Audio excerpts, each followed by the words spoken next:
सपना आपका जिम्मेदारी हमारी। धनंजय पब्लिक स्कूल 10+2 में एंट्रेंस एग्जाम सेशन 2026-27 के लिए सुनहरा मौका। दो बड़े अवसर, सेकेंड टेस्ट 5 अप्रैल 2026 दिन रविवार और थर्ड टेस्ट 19 अप्रैल 2026 दिन रविवार। 90% तक अंक पर फ्री एडमिशन, साथ ही 75% अंक पर 50% तक एडमिशन फीस में छूट। इसके साथ ही 60% तक अंक पाने पर 30% तक एडमिशन फीस में छूट। तो आज ही करें अपने उज्जवल भविष्य की शुरुआत धनंजय पब्लिक स्कूल जगदीशपुर अतरौली आजमगढ़ के साथ।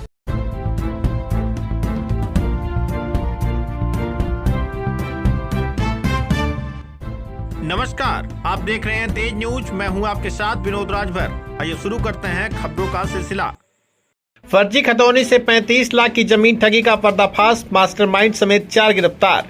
आजमगढ़ पुलिस ने फर्जी खतौनी के सहारे जमीन बेचने के नाम पर लाखों की ठगी करने वाले 4 सदस्यीय गिरोह का पर्दाफाश किया है। पुलिस ने गिरोह के मास्टरमाइंड सोमनाथ सेठ समेत कुल 4 आरोपियों को गिरफ्तार कर घटना में प्रयुक्त एक क्रेटा कार और 5 मोबाइल फोन बरामद किए हैं। मामला आजमगढ़ जिले के एरोला थाना क्षेत्र का है, जहां वरिष्ठ पुलिस अधीक्षक डॉक्टर अनिल कुमार के निर्देशन में पुलिस टीम संदिग्धों की चेकिंग कर रही थी। इसी दौरान सूचना मिली कि फर्जी दस्तावेजों के जरिए जमीन बेचकर लोगों से ठगी करने वाले आरोपी बरामदपुर पुलिया की ओर आ रहे हैं। सूचना पर पुलिस ने घेराबंदी कर क्रेटा कार को रोक लिया और चारों आरोपियों को गिरफ्तार कर लिया। पूछताछ में आरोपियों ने बताया कि वे फर्जी एवं कूटरचित खतौनी दिखाकर लोगों को जमीन दिलाने का झांसा देते थे। विश्वास में लेकर आरटीजीएस और नकद के माध्यम से लाखों रुपए वसूलते थे, लेकिन न तो जमीन का बैनामा कराते थे और न ही पैसा वापस करते थे। रुपए मांगने पर पीड़ितों को धमकाया भी जाता था। इस मामले में अतरौलिया निवासी दुर्गेश कुमार पांडे की तहरीर पर थाना एरोला में धोखाधड़ी, जालसाजी, फर्जी दस्तावेज तैयार करने और धमकी देने समेत विभिन्न धाराओं में मुकदमा दर्ज किया गया है। गिरफ्तार आरोपियों में सोमनाथ सेठ, सुधीर सेठ, इंद्रभूषण सेठ और मुन्नीलाल शर्मा शामिल हैं। पुलिस के मुताबिक मुख्य आरोपी सोमनाथ सेठ के खिलाफ एनआई एक्ट के तहत 20 से अधिक मामले न्यायालय में विचाराधीन हैं, जबकि अन्य आरोपियों का भी आपराधिक इतिहास सामने आया है। पुलिस ने आरोपियों के कब्जे से घटना में प्रयुक्त एक क्रेटा कार और 5 मोबाइल फोन बरामद किए हैं। फिलहाल सभी आरोपियों को न्यायालय भेजते हुए आगे की विधिक कार्रवाई की जा रही है।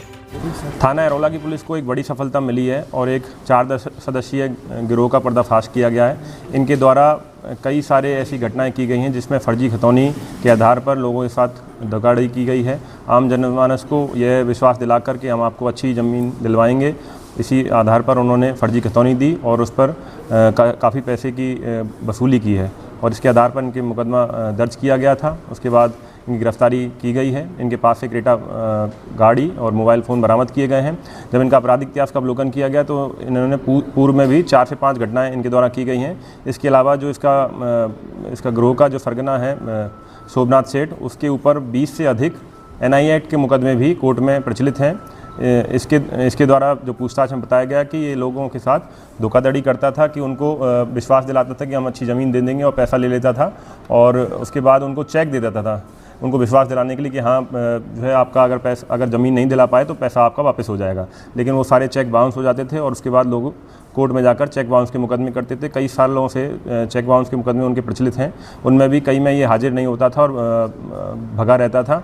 इसी बीच एक घटना जिसमें फर्जी खतौनी के आधार पर इसने जो पैसा लिया था उसका हमको सूचना प्राप्त हुई थी, जिस पर थाना एरोला पर मुकदमा दर्ज किया गया था और आज इसकी गिरफ्तारी की गई है। सर, ये प्रॉपर्टी डीलर के तौर पे काम करते थे या फिर पर्टिकुलर किसी लोग को टारगेट करके काम करते थे सर? ये प्रॉपर्टी डीलिंग का काम असल में करते थे, पर ज़्यादातर काम इनका फर्जी खतौनी के आधार पर लोगों को विश्वास दिलाना कि आपको अच्छी ज़मीन दिलाएंगे और उसी आधार पर उनसे पैसा वसूलने का काम ये लोग करते थे। सर, अभी तक कितने लोगों को शिकार बना चुके हैं ये लोग? जैसे मैंने आपको बताया कि 5 मुकदमे इनके पूर्व से पंजीकृत हैं। इसके अलावा 20 एनआई एक्ट के मुकदमे कोर्ट में चल रहे हैं।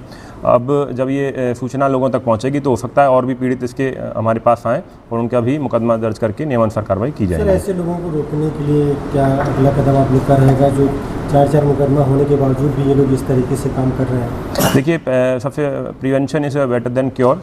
तो हम लोगों से ये अपील करेंगे आपके माध्यम से कि कोई भी ज़मीन खरीदने से पहले विश्वास पहले अपने आप को जीत लें। पहले ये देख लें कि तहसील में उसकी खतौनी सही है कि नहीं। खतौनी का परीक्षण तहसील जाकर लेखपाल के माध्यम से या कानून के माध्यम से एसडीएम साहब के माध्यम से कर लिया जाए। उसके अलावा पुलिस के माध्यम से उसका आपराधिक इतिहास भी व्यक्ति का चेक कर लिया जाए, कहीं वो व्यक्ति फर्जी या फ्रॉड व्यक्ति तो नहीं है।